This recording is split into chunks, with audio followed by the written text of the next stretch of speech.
ఈరోజు మా ఇంట్లో దోశ అండి. చూడండి,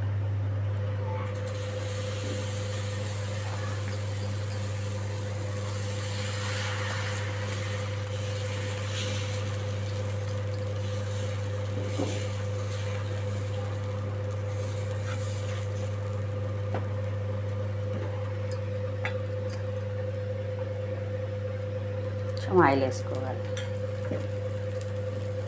దోశ ఎంత బాగుంది అండి. ఇట్లా దోశ తీసిన తర్వాత చల్లితే మనకి పేను ఈక్వల్గా మంచిగా ఉంటుంది.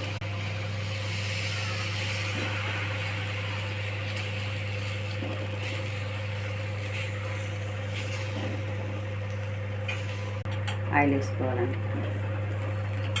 దోశ ఇలా చూడండి, దోశ ఎంత బాగుందో.